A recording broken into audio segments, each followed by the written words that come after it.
gentlemen, you are more than welcome to this episode 76 of the Coffee at 11 show, brought to you on this lovely Monday morning in lockdown heaven, and brought to you by wigwam.ie SME peer support. Delighted to have you here. Delighted in particular to have a lady that I've met very recently, Lucie Cunningham. You're more than welcome, Lucie. Please say hello and show us your coffee mug if you wouldn't mind.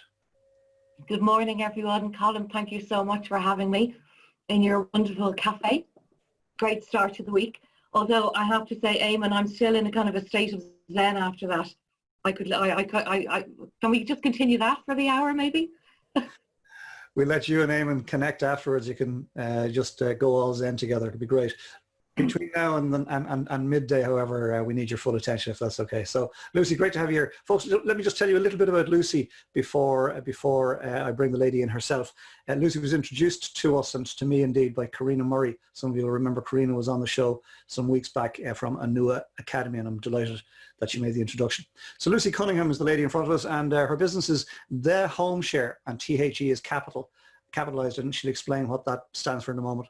What does your business do, Lucie? We match unrelated people to live together for mutual benefit. And when I asked her a little more about that, she said, think Match.com and Airbnb. And we put those two together. It sounds fascinating. Really excited to hear about that. How long established? 3 years, since 2017. How many employees? Just myself at the moment. And then she goes on to say, Lucie Cunningham is a Dublin born and reared lady with many passions in her life. Firstly, her 3 children, and in no particular order after that, she has an affinity to older people, those suffering with mental health struggles, and her not-for-profit social enterprise business, which I assume is the HomeShare. Lucie has had many ups and downs in her life, but says she has never before been in such a great place. Delighted to hear that, Lucie. And something nobody knows about you, she says, some people don't know that I used to be long-haul cabin crew with British Airways. There's another first in the Coffee at 11 show. Lucie, delighted to have you here. Thank you for coming in. Thank you so much, Colm. In your own words, will you take us all the way back? I always say to my guests at this point, we can Google the business. What we can't Google is you. So if you wouldn't mind, go all the way back to those early years. How and where did you grow up? Bring us up to those, to your adulthood. Thank you. So I guess it started off, I was born in Dublin, in Foxrock, and I was the youngest of 5, although my family was my father unfortunately buried 2 wives. So my mother was his second wife, and so I was the second child born to that marriage. Unfortunately, my mother, when I was 5 months old, died by suicide. So that was obviously I was too young to understand what was going on. So I suppose fast forward on a few years, my dad had employed a nanny for his 3 children when his first wife died. So she came back. You know, my father asked her to come back. So luckily she did, although after 6 months. So I actually spent 6 months living across the road in the neighbour's house. And so fast forward on then till when I was 8, my dad married who happened to be my godmother, actually. So she was friends with my maternal mum. So that was so there was a lot of ups and downs, you know, growing up. I then fast forward, when I was 18, I moved to the UK to study nursing in London, and it wasn't until very poignant time in my life, when I was 21, I actually found out how my mother had died. At that stage, it was kind of kept, I suppose it was kept from myself and my brother. I think at the time my dad would have spoken to, you know, psychologists, child psychologists. Now this is back in 1976. And they said, look, you'll know the right time to tell your children, you know, once they really start asking questions. So I was studying nursing at the time, and my mother had been a nurse. Actually, apparently she dated Mick Jagger for a while. So there's a some interesting anecdote there. And she cooked. She was an amazing woman by all accounts.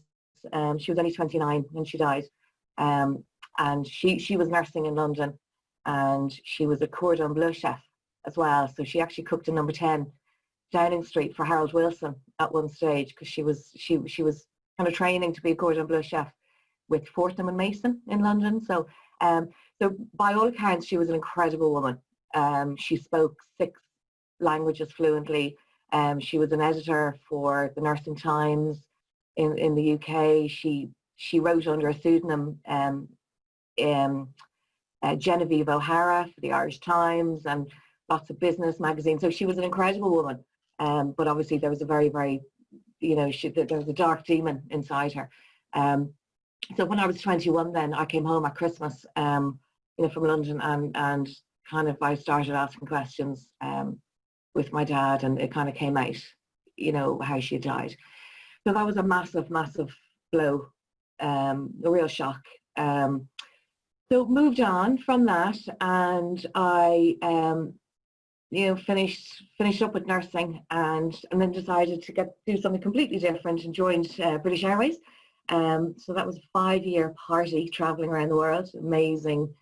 I won't tell you half the stories, but that was a brilliant, it really kind of matured me. I suppose it helped with my customer service, built up my my confidence, I suppose, and then I had never, up until that stage, never wanted to settle down, get married, have children. Life was too much fun. Like, who'd want to settle down?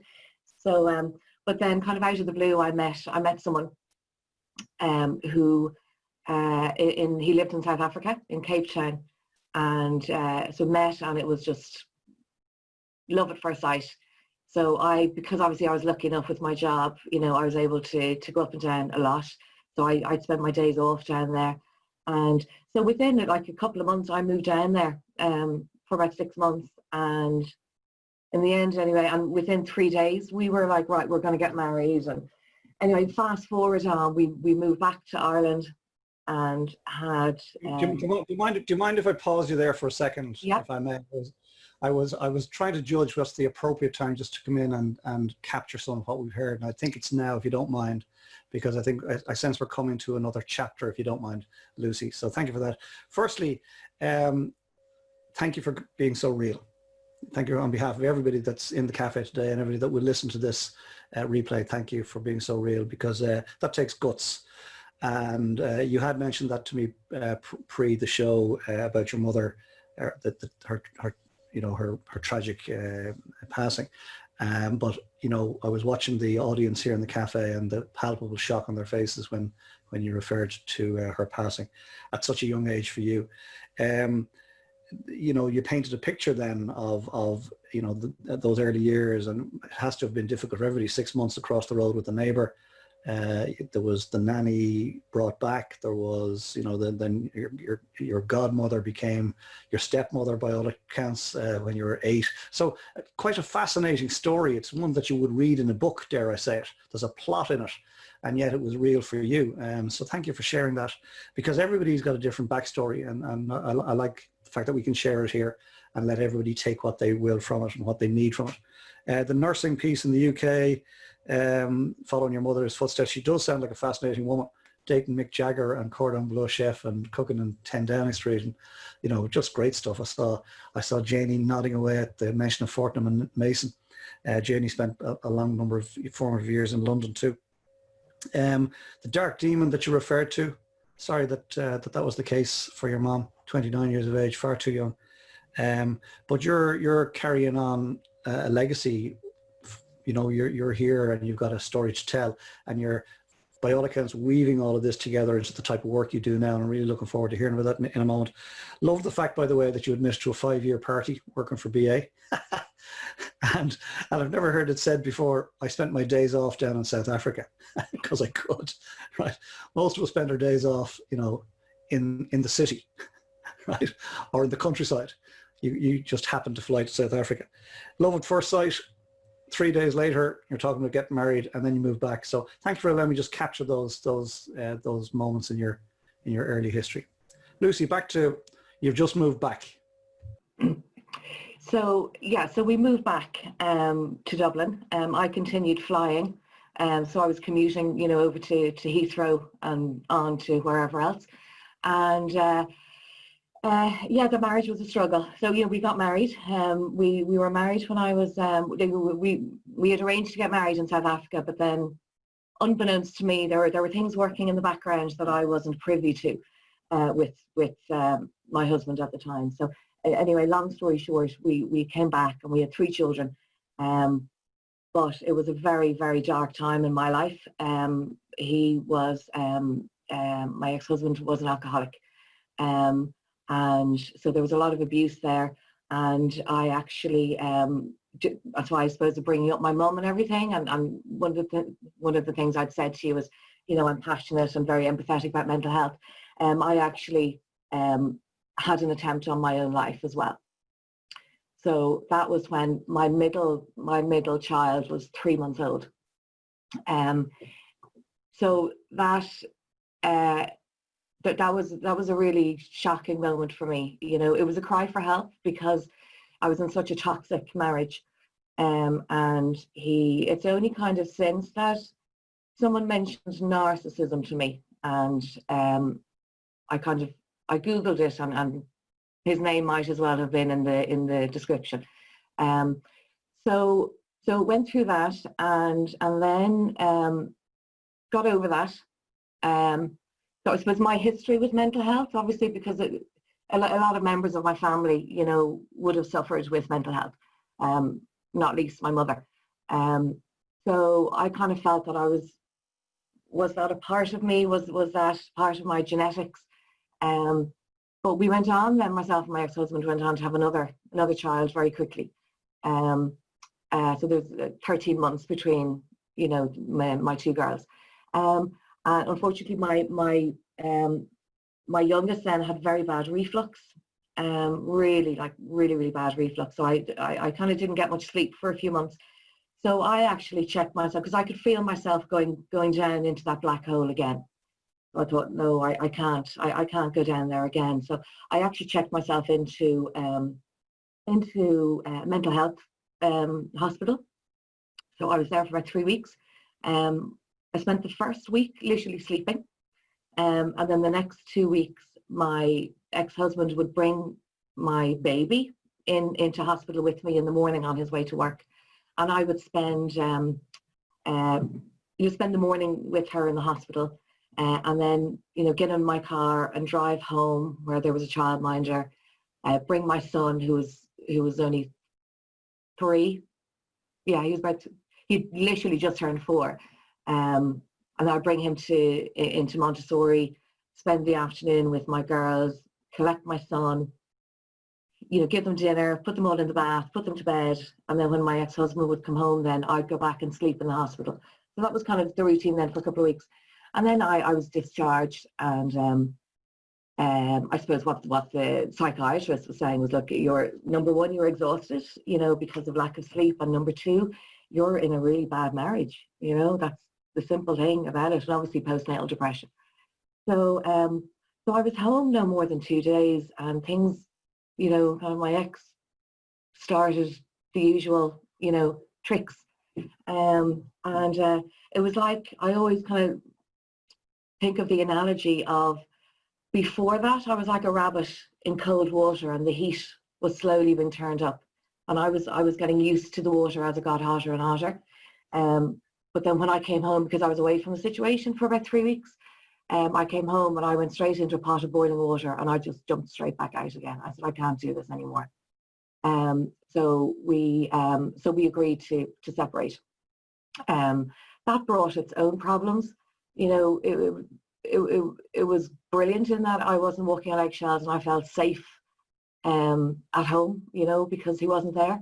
But then he was, like in some marriages or relationships when they split up, you know, the children get involved unnecessarily, and they were being, you know, told this, that, and the other, you know. So that was really tough. You know, even though marriage was tough, separation was probably, I wouldn't say tough, it was as bad. It was as bad. So I'd always say to people, you know, separation really is the last, you know, you should try everything else before going down that route, because it's definitely no fun. You know, it's definitely no fun. So anyway, so that was fine. And I was bringing up 3 children, you know, 4 and under. Like my eldest hadn't even started primary school. I wasn't working. And then so I stayed at home, and as soon as my youngest then started, going to the preschool year, free 3 hours a day, I went back to work in the mornings. I was working in home care, so looking after older people. And then once she started school, I basically just keep I would add on another couple of hours to my workday. So that was okay. There was obviously kind of the usual struggles. May I again come in? Quite an amazing story, Lucie. Quite an amazing story. I won't even say start to finish. Start to now, in your story. Quite unbelievable. All of what has happened to one individual and your 3 children, who, as you admitted, are the lights of your life. Again, thank you for being honest. Our guests are welcome to go as deep as they wish, but only as deep as they wish. So you've felt it comfortable enough in yourself and perhaps in the environment here to go that deep. So thank you for that. As I say, it'll help somebody for sure. But really tough stuff, checking yourself into a mental health institution, because you get into that point where you realize you're on the slippery slope again. Very, very important moment. So well done you on doing that. And then that analogy, even the story of the 3 weeks spent there, that in itself was quite heart-rending, because you were in there for rest, and then you were coming out and minding your children and go back in the evening. But I think, dare I use the phrase, the win in it was that you came straight back out of there and into not just tepid water, but into the boiling water situation that you hadn't realized was bubbling. And that gave you the courage to make a leap out. So boodle-bus to you and your courage. Very brave stuff altogether. Okay, 3 children, 4 and under, Montessori into big school, and you're beginning to add on hours in terms of your home care work. And you see, the picture is forming here now for me and for the guests in the cafe, Lucie. This is where the home care element comes into your story. The mental health awareness comes into your story because of that backstory. We'd never have gotten that by Googling the business. So you take us from those early years in home care up to the HomeShare, please. Yeah. So I suppose one thing about why I delve deep and I'm honest, I think I'd mentioned it to you on the phone the other day, Colm. I am very passionate and vocal about mental health, and people in the past, everyone knows the hashtag, it's okay not to be okay, and talk and reach out and blah blah blah, as far as I'm concerned, because there should be another hashtag after that saying it's okay not to be okay, or it's good to talk, as long as it's, and then hashtag, as long as it's not about your own personal experience. That's been my experience. Everyone is very vocal about talking about mental health in the world in general, and how awful it is, and which is absolutely true. But just don't talk about your own mental health, because people will kind of look at you and go, oh, she's a bit unstable now, and stop that. As far as I'm concerned, I think the more people maybe like me who actually have been down that road and who do understand it, we're the ones who need to speak out. So anyway, that's just a little bit of a pet hate of mine. So I continued then. I was working, and in the meantime, I suppose I was, because my ex-husband had moved out, the mortgage was getting into arrears. So that's kind of another backstory that will come in a little bit. But my career kind of evolved then working. I ended up working with 3 different home care companies in Dublin, and I was just absolutely passionate about older people. I just loved them, and they've so much to teach us. So my last, I suppose, in terms of setting up the HomeShare, I was in my car driving, because I suppose my last job with a home care provider was a care manager. So I would set up care packages and liaise with families and the older person and the carers and the HSE and public health nurses and all that. And I was in my car driving to do an assessment, and I heard an interview about home sharing. I had never come across this before. And it really struck me as something that was absolutely, like you had mentioned, ingenious, because it solves so many problems. So I mentioned it to people I was working with at the time, and they were quite dismissive of it. And they said, look, do a bit of research and come back to us. So I did a bit of research, and the more research I did, the further up my sleeve I put the idea. I thought I'll come back to that now another time. So I was then, fast forward then onto, I was then in a 4-year relationship. So I was separated now 13 years. And then in 2012, it was my dad's first anniversary. And he had died, and I met someone, and love at first sight again. Oh, sure, rose tinted glasses. So we were together. We were together for 4 years, living separately. And we moved in together. But long story short, my house is being repossessed. So it's kind of another backstory. And so we decided, long story short, my stepmother died as well, kind of around that time. So we decided to buy a house together. So at the same time, I was setting up the HomeShare. So I set up the HomeShare. I left my job, packed in my job, and I do that. I kind of do things. I don't really think about them. I just kind of take a leap of faith and just jump off the cliff, and hopefully, I don't land on rocks.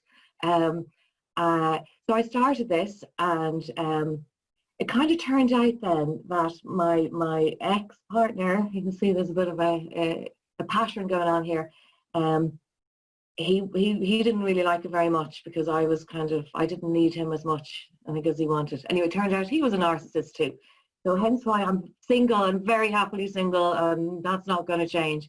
So anyway, started the HomeShare.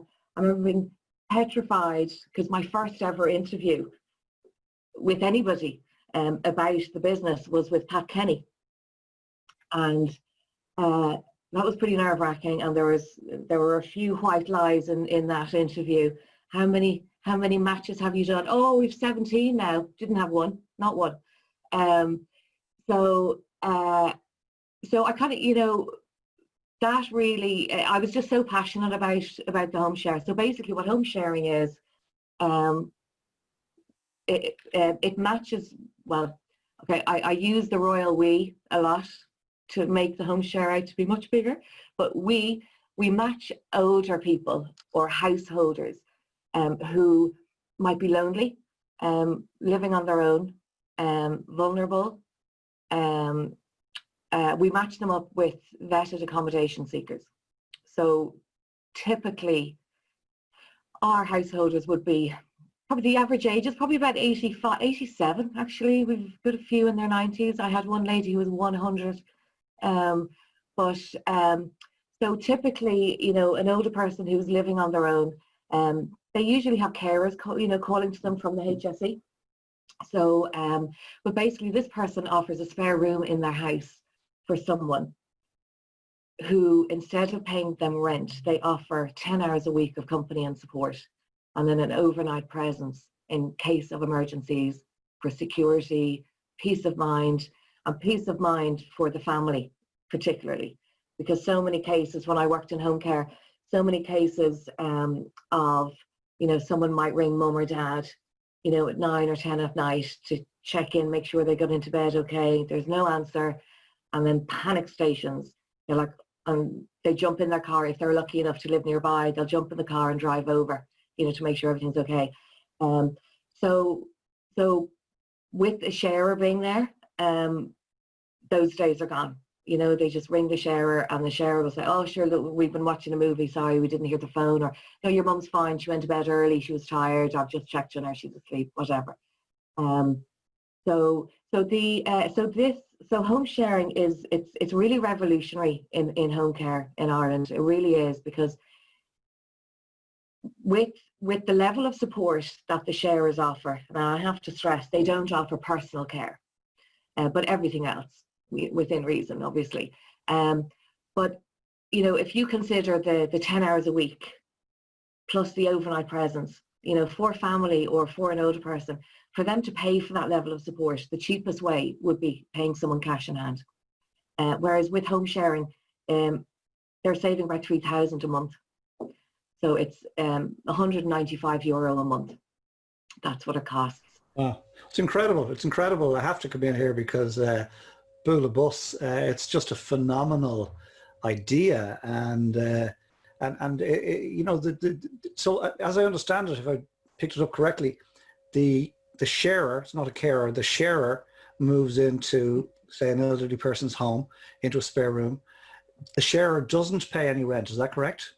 No, the only money that the sharer could offer would be a contribution towards utility bills, but that's it. And even so, basically, both parties. So they're like this afternoon, straight after this chat now. I have a 56-year-old sharer moving in with a 91-year-old lady. So you know, I'm there. The sharer doesn't drive, so you know, I'll go over and, you know, fill my car with her suitcases and whatnot, and bring her over. So there's always a trial period. So the sharer moves in for a trial period, and there's a home share agreement that is written up beforehand, which everyone, you know, we all write together, and you know, that explains the boundaries and the rules around home sharing, the exact, you know, what kind of support the sharer is going to offer, and you know, other rules like, you know, the sharer can't be a beneficiary of the householder's last will and testament. Find the children love that one, funnily enough. And things like time away and this, that, and the other. So the sharer moves in for a trial period. May I? Sorry, if I may, just because it's a really fascinating concept, certainly one I hadn't heard of before. I'm quite sure most of the people in the cafe hadn't either. You did say you tucked it up your sleeve for a number of years. You came across it. I'm curious about Garda vetting and family. Oh yeah. So the sharers they're Garda vetted the same way that any healthcare worker is vetted. So I mean, what I've done with home sharing is I have literally, because I know the home care industry like the back of my hand, I have tweaked home sharing to be as close to home care as possible without the personal care, basically. So the sharers, they're all Garda vetted. You know, we meet them personally. They're Garda vetted. You know, we verbally check at least 3 references, sometimes more. And so it's very safe. But I suppose safeguarding is, I'm all about safeguarding. So when they move in for the trial period, and obviously the older person and family members, or if there's no family members, you know, public health nurse or a healthcare professional, you know, as someone's advocate would be present. So assuming everyone, so it's the householder is the person who agrees, yeah, you know, we don't push this on anyone, obviously. There's the royal we again. So the sharer moves in for a trial period of normally 2 weeks, but that's not set in stone. You know, sometimes, usually it's 2 weeks because most people know by then, you know, if it's going to work or not. I often joke, I wish I had a trial period in my marriage, but however. So we are on the phone then every day, every other day with the sharer, the family and the householder, checking in to make sure everything's okay. And I'm also available 24/7. My phone's on 24/7. So if there's any issues at all, you know, we're there. We're there literally to make sure everyone's happy, and there's no safeguarding issues. At the end of the trial period, then, assuming everyone is happy to continue with the arrangement, we go back over that home share agreement again, and you know, make sure if anyone has any amendments or any changes they want to make to that agreement. And then the person, the sharer, just remains living there, offering the same support. So basically, usually they all work full time, or some might be in college and working part time. So generally, they're all out during the day, and then they come home in the evening. Then, and you know, some nights they might have dinner together. watch telly together, just chat about each other's day. I have so many examples I can give you in a minute, but I suppose just to finish up the process then, once they both agreed to continue to live together, they both pay a monthly support fee of €195, and that's paid to the HomeShare program, and that pays for our continued monitoring and support. So, you know, I'd call over to the house every month, do a house visit every month, on the phone every month, and on the phone 24/7 if there's any issues at all. And things like, you know, if God forbid one of our householders is sick and ends up in hospital, we go in and visit them. You know, it's all part of the agreement as well, that if someone does go to hospital, that the sharer visits them, you know, a couple of times a week as well, to keep that relationship going. And, you know, bring in washing or what have you. And today now, after one of my sharers is moving in, one of our householders who's actually been home sharing nearly 3 years, actually his story is amazing, because he was one of my first matches, and he had filled in the Fair Deal scheme, you know, to move into a nursing home. And I knew him actually from my home care days. So I've known him for about 7 years now. He's like an uncle to me. So he then started home sharing, and he went from the prospect of moving into a nursing home, you know, using all his life savings for accommodation he didn't even want to move into, losing his independence, having probably about 6 falls a year, probably about 2 hospital admissions, because he's virtually blind. He's gone from that to happily living at home, home sharing for, it'll be 3 years in October. He hasn't had a hospital admission now for about 18 months. He's just in an amazing place. So that's just one story. So anyway, sorry. So after the sharer moves in. Oh, don't say sorry. Don't say sorry at all. It's just beautiful. I was watching the Bula bus rippling through the cafe there, rapturous and applause.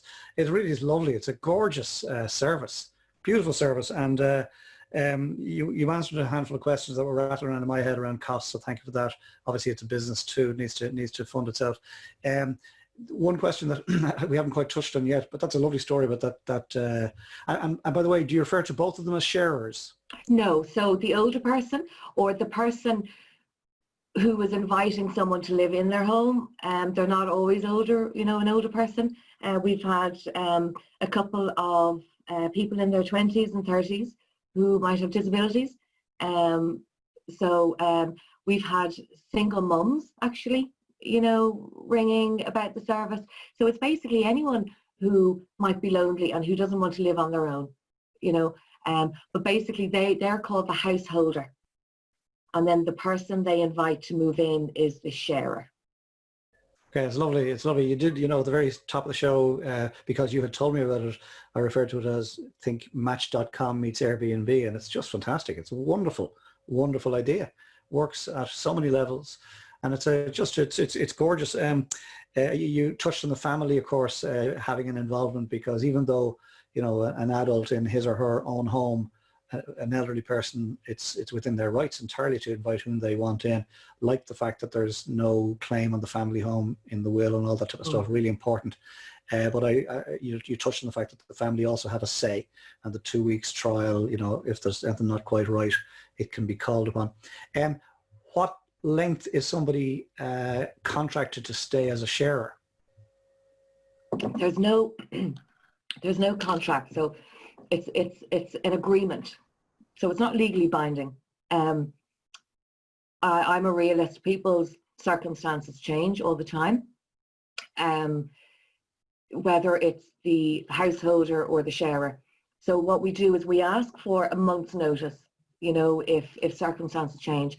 And we have had it a few times where the householder, unfortunately, maybe their dementia has you know, increased, or they might have passed away, or indeed the sharer might, you know, get a job in another part of the city or the country, or they might, you know, fall in love and get married and, you know, want to move on, or they've saved enough money to buy their own house.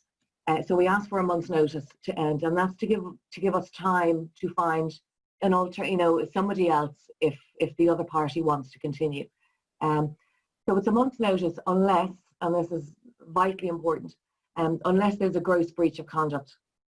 So if there's any abuse by either party, it ends immediately, like straight away. And that's in the agreement as well.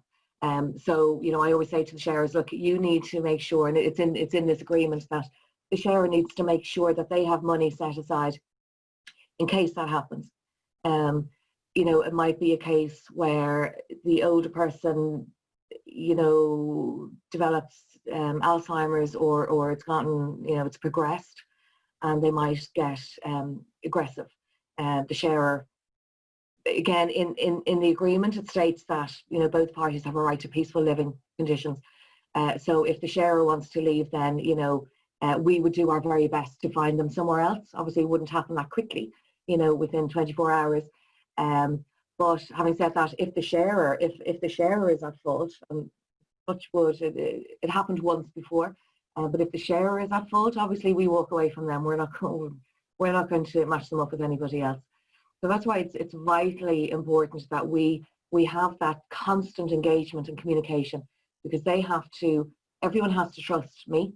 And I'm not there. I'm not on any one person's side. I'm there to make sure the arrangement is working. Obviously, the older person, if it's an older householder, obviously, they're the more vulnerable party to this. But I have to look at both sides to make sure everyone is happy. It's great stuff. It really is. It's wonderful stuff. Wonderful idea, and lovely to see it in action, Lucie. I'm delighted for you. It would appear that it's working for you as a business. Is that fair to say? It is. Yeah, no, very much. Now, at the beginning of COVID, things were great, and a lot of our sharers, some of them would have been healthcare professionals. So obviously, when COVID hit, our sharers, that changed the business quite a lot. So actually, the business actually dropped by about 40%, because a lot of the sharers were healthcare workers, and they weren't comfortable. They couldn't live with themselves if they brought COVID into the house, or the householder, was nervous. But over the last month now, it's really 3 weeks. It's really just. I mean, at the moment, I'm in the middle of building up again to more matches than I had pre-COVID. There's a lot of people, and especially we've had quite a few phone calls now from family members who have loved ones in nursing homes who want to come home. So we've done that a couple of times before. In Limerick, actually, we were mentioning Limerick earlier on there. I called down last week to one of our matches in Limerick. That gentleman was in a nursing home for a while. I had another lady who was in a nursing home for 3 years. She's back home. Not a bother. So everyone's happy. It's just gorgeous. Yeah, well done, well done. So it's a really lovely chapter in your journey, because you've brought us through some journey, from suicide to depression to love at first sight to divorce to house repossession, barring orders. You don't know the half of it. But thank you for sharing the half that you shared, and for being so open, because it does paint a picture of the empathetic person that's sitting here in front of us, and it gives us an insight into what your motivations are. So we wish you every and continued success with the HomeShare. By the way, what does the capital THE stand for? Together helping each other. So I've just noticed one of the Donna has a statement. This is brilliant, and surely government would back in some way as everybody wins. So when I first started this back in 2017, I hot-footed it. I managed to get a meeting with the Minister for Older Persons and Mental Health at the time, Jim Daly. He's now since retired from politics. So I went into him. And actually, funnily enough, it was actually the anniversary of my father's death was the day I was in Leinster House with him. So I was wondering, was Dad there? Was he involved in that meeting and, facilitating that meeting in some way? But I'm glad to say I was like a thorn in their side. with the politicians. So I was in there a couple of times. I even said in a very public, in Farmley House, in front of hundreds of people and 2 government ministers, and Vincent Brown was emceeing the day. I said, look, I'm waiting for a borrowing order from Minister Jim Daly, because I was literally I was hounding him about home sharing. I'm just telling him the importance and win-win, and not only is it great for society, but actually it would save the government millions upon millions upon millions, because it's not only is it saving, the HSE, it's actually saving HAP as well, the housing assistance payment.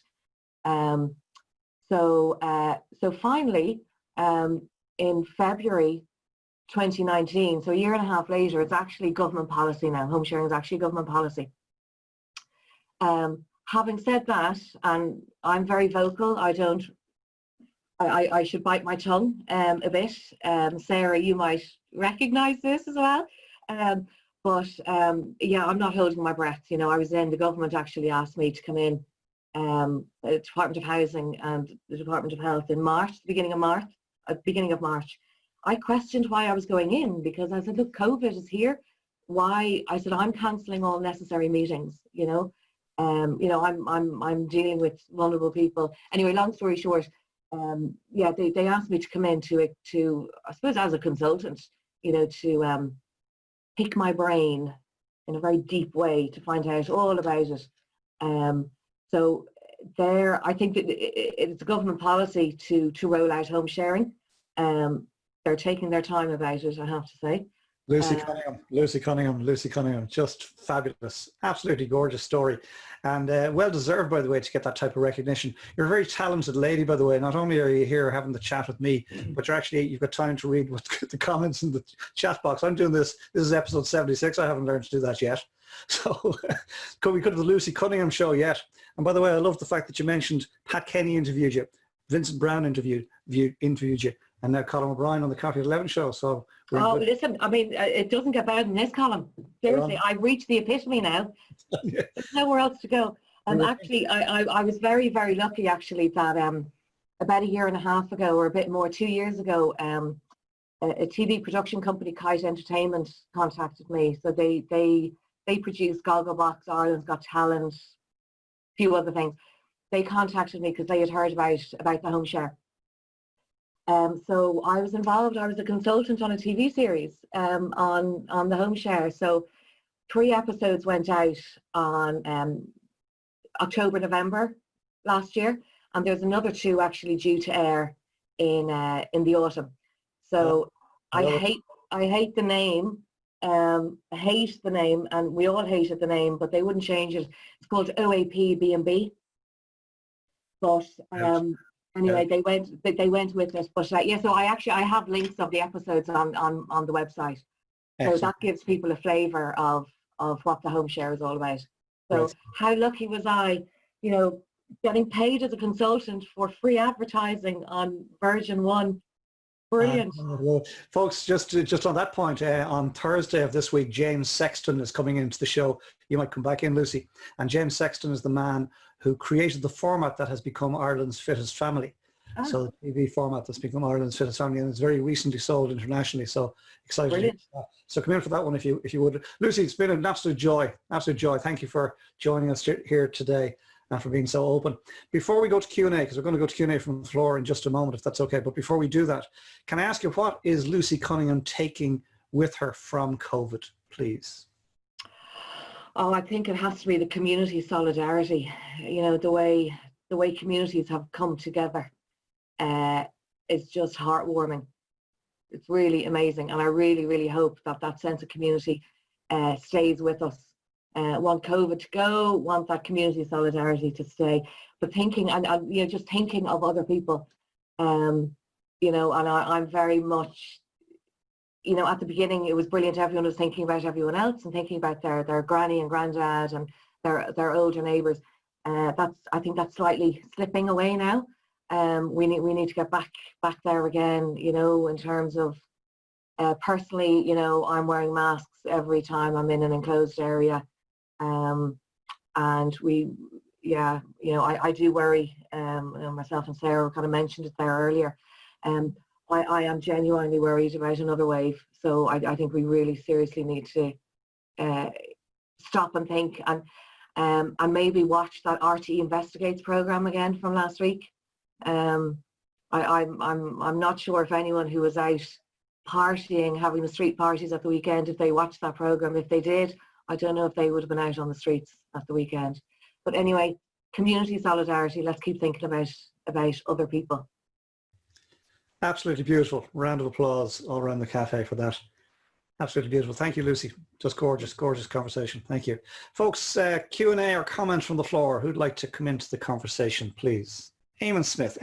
Thank you, Eamon. Thanks, Colm. I'm definitely going to come in here if nobody else wants to put their hand up, because, Lucie, I put it in the comments, but I'd like to just kind of address, like, first of all, everything you said about your mental health journey, and so many of the actual detailed specific bits that you actually brought up just resonated and dinged so many bells for me. And I just want to say, first of all, thank you so much for sharing. I was like, yeah, ticking that box. And I totally relate to so much of the stuff, even with your recovery, the breakdown recovery stuff. Yeah, definitely that's a separate conversation. But you have a remarkable vulnerability and authenticity about you. And I love what you said about kind of embracing, if you like, or pushing through the stigma, this kind of limited belief nonsense that people have, and shattering it. That this is really, really important stuff with mental well-being and empowering and growing and so on. And thank you so much for being on the front foot, which is something I love to do myself, and the people in here will know that. But first of all, I just want to absolutely tip my hat to you and say and applaud you for sharing. If I have a question, my question to you, and I guess it's sort of it waved a little flag at the start when you shared how much you enjoyed the minute I shared at the moment, and I'm really, really delighted that you enjoyed that. So my question to you would be, given the journey you're on, where there's so many similarities I can relate to, what's the sort of stuff that you go to? What's your go-to mindful grounding, I'm okay, all is well in this moment, I can push forward, that you don't, regress back into that limiting belief mire shite that we come through? What would be your go-to stuff that holds you here and then you can push forward? Wine. Why? Yeah. No. In all seriousness, my work. I said to somebody recently, it's like a hobby that I'm being paid to do. Do you know what? It brings me back to when I was studying nursing. I remember one of the first lectures we had, and it was the director of nursing was up at the top of the big lecture hall. There are 300 of us there. I said, right, you're all here to be nurses, and the reason you're here to be nurses is because you actually want to be cared for, and the easiest or quickest way for you to be cared for is for you to look after other people first. And we were very like, how dare you, But actually, it made me think, because it was around the time Princess Diana died, and we all know how vulnerable she was and all the good work she did, and she had so much vulnerability. So basically, it makes me feel really good. And if I was having a bad day, and if I go and see, maybe a new assessment, or even just visiting one of my householders, I instantly feel better. It's like that grounds me and thinks, do you know what? Life is okay, and you're helping other people, things are okay, you're all right, children are healthy, you're healthy. And I always say that I would rather any illness, without exception, touch wood, than go through depression again. I think mental health is far more important than physical health. So I just have to keep looking after our mental health. Meeting friends, having maybe a Friday night date night on the phone with friends and a glass or 3 of wine, that helps too. It all comes back to wine. I love it. It all circles back to wine. I love it. Come here, gorgeous. Eamon, thank you for a lovely Lucie, intervention. thank you so much. Pleasure, Colm. Lucie, thank you so much for sharing. Really appreciate it. Scribbling notes like mad here as well. So thank you. And folks, if you can, check out Eamon Smith's episode of the Coffee at 11 show. Very powerful episode. The most watched episode, actually, since we came on air. So check that out if you can. I just saw it there, if I may, Colm. I'm literally having goosebumps and shaky knees when I checked the other day. There's something like 5,008 people watched it so far. And what Lucie's saying there, it echoes. And people are saying to me, congratulations. I'm like, yeah, I love that you said that, but you just don't get it. The reason I'm getting the goosebumps is because the idea that might have in any way impact and touch and help 5,008 different people who then take that into their lives. And if they spoke to 1,000 to one person, that's fine. The ripple effect that it might do the tiniest bit of good for some other person, that's the goosebump stuff. And I get what Lucie's talking about, the magic of service. And thanks for bringing that up, Colm. I still find it, look back, we might even critique ourselves in our own show. Oh, why did I wear that shirt? Why was I wearing those earphones? But actually, forget about that. It's like the impact it might have on somebody else. Yeah, no, listen, well done, and thank you for that. I just cool. the reason I referred to it is because there are so many similarities in the early stories there. And Eamon, I was watching Eamon nodding and giving the thumbs up and all this, fully engaged in your story earlier. Lucie, thank you indeed. Thanks, Eamon, you're as good. Lucie, just an absolute joy. I'm going to pass over to Princess Shelley, if I may, if you don't mind. And Princess Shelley, tell us what's been going on in the cafe. Thank you. Whole lot of love in this cafe, a whole lot of love for you, Lucie. Lots and lots of wonderful comments. Dee Keogh kicked off with the first comment saying thanks for your courage and your realness. You're a breath of fresh air. This is when we're hearing about your if you like, dysfunction of the marriage and the mental health issues surrounding it. She said your description of living in active alcoholism is so apt. You are incredible, and I loved that. Thank you, Dee. Thank you very much for that comment. And Sarah Ward, who we were chatting with in the crack, if you like, coming up to the show. And this is what we love in our cafe. We get to know each other first, And Sarah said, you're a very strong lady, Lucie. Well done. So thanks for that, Sarah. Sarah popped something as well in a few minutes. She says, you're right, Lucie. People judge too quickly and don't want to listen. And that's when you were talking about, and you see this all the time, it's okay not to be okay. And I could relate, and I saw a lot of nodding heads in the cafe when you were saying how, oh yeah, everybody is very happy to accept it and support it, but to admit it is an entirely other department. And I saw a lot of nodding heads in the cafe for that. So I think that's what Sarah was saying there. Thanks for that, Sarah, and I appreciate your nodding along. Kathy, who's joining us in the United States, in New Hampshire. It's coming up to 7 a.m. I believe there. And Kathy says, thanks for being so brave and sharing your story today. Love the idea of HomeShare. Housing is so expensive for young people, and seniors and the young people gain so much in living together. And then later on she said, we need something like this in New Hampshire. So so that's great. That's great. But actually, if anyone can go on a website called HomeShare International, and there are about 18, home sharing is in about 18 different countries. And even in the UK, there are about 22 different programs of home sharing. So there are a lot in America. So Kathy, if you want to check out HomeShare International, or set one up yourself if there isn't one in your area. There you go. There you go. And I see Colm doing this. So this is where the connection, dare I say the word magic, this is where it happens. So connect each other and have that conversation. And that's like Eamon said earlier on, that's where the ripple effect. When you started telling us about the logistics, the mechanisms in the home share and the householder and the sharer, James in Kerry said, what a wonderful idea. Brilliant in its simplicity where everyone benefits. Congratulations and well done. So James appreciating that. And Janie, who is Janie Lazar, she's with TEDx there in Dunleary, previous guest on the show as well. Janie says, this is such a wonderful service, win-win. Most elderly people want to stay in their own home, and more than anything else, full of respect for you, Lucie, truly. So yes, so much love, Lucie, isn't there? James said it's still very demanding. Do you know when you were saying your phone is on 24/7? He was saying it's still very demanding there. Like I say, lots and lots. James and Dunnock, which you've already addressed, mentioned, said, is it naive to hope that social services support this program in some manner? And you'd addressed Dunnock, had agreed with James on that. So you kind of addressed some of that. And as well, Eamon has popped in some links there for everybody to access. You just highlight out the link and follow it later on. It's the HomeShare.ie and it's the Twitter and Facebook pages there for Lucie. So hopefully we'll get some more on that.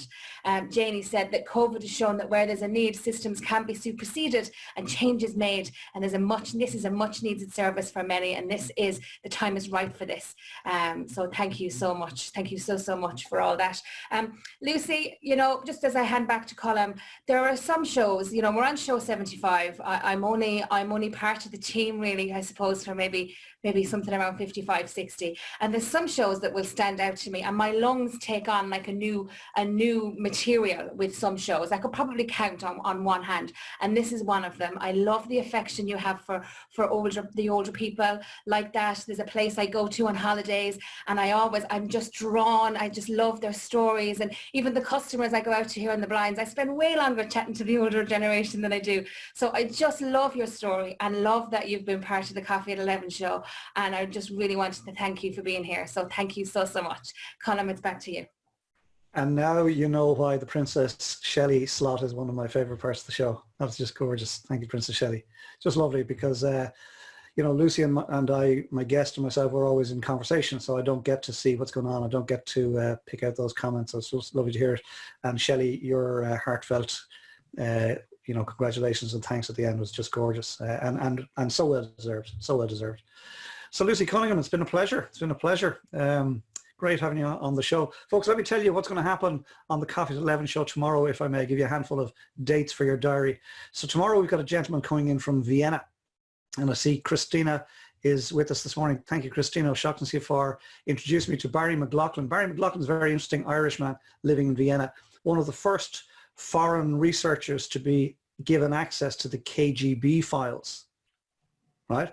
And so he's coming in tomorrow. He's penned a book called Left to the Wolves, and it's about the Irish victims of the Stalinist terror. And that's amongst lots of other stuff that he's done. So I'm really excited to have Barry in tomorrow. And Christina, thank you for making that introduction. Really looking forward to that. So folks, if you've got time, make time tomorrow. Come in for another cup of coffee and a chat with another person worth meeting. Some dates because this is T-10. Some dates for your diary. The lovely Katrina O'Brien is my guest on the show on Wednesday, the 15th of July. And is she leaving us? No, she's my guest on the 15th. I've been talked into being the guest on my own show on Thursday, the 16th. So I'm putting that out there now. And Katrina O'Brien is going to interview me. So looking forward to that immensely. And then on Saturday, the 25th of July, we're doing a Coffee at 11 live. It's not a show. We're not going to go on air, but we're basically getting together, socially distanced, of course, Saturday the 25th from about 11 o'clock in the morning in Bird Hill in the Old Barracks, at the Old Barracks Coffee Roastery. So you're all very welcome there. So put those 3 dates in your diary if you wouldn't mind. It's been a pleasure. I want to thank the team as ever. Thank Princess Shelley for producing today's show, heart emoji. I want to thank Eamon Smith, aka The Monk, for keeping us safe and secure and that lovely intervention. Thank you for that. And of course, as ever, the lovely Katrina O'Brien, always working away in the background, the rock who makes this beautiful tops and tails and gets it out for our international audience. I want to thank wigwam.ie, SME, peer support for their support. And finally, it leaves me to close the show as I always do by saying, Lucie Cunningham, namaste. Thank you.